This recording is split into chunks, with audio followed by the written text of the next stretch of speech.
হঠাৎ করে তোমার জীবনে একজন আসবে।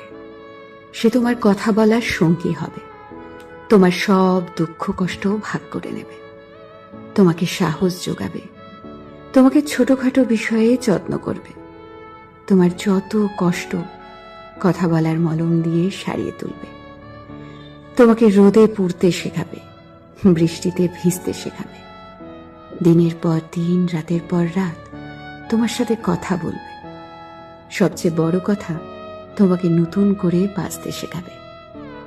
তখন তোমার মনে হবে, হ্যাঁ, এইরকমই একজনকে আমি চেয়েছিলাম।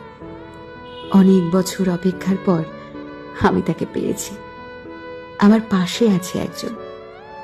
তারপর যখন কথা বলার অভ্যেসটা তোমার বদঅভ্যেসে পরিণত হয়ে যাবে, তখন একদিন হঠাৎ করেই মানুষটা বদলে যাবে, তোমাকে ব্যস্ততা দেখাবে।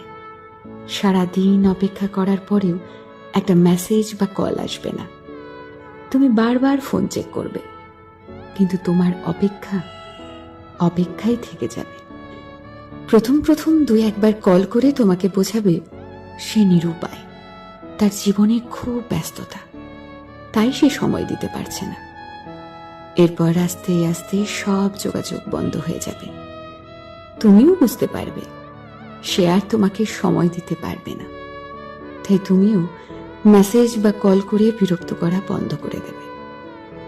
যে মানুষটির জন্য একদিন তুমি ডিপ্রেশন থেকে বেরিয়ে এসেছিলে, আবার সেই মানুষটির জন্যই তুমি আরো গভীর ডিপ্রেশনে চলে যাবে।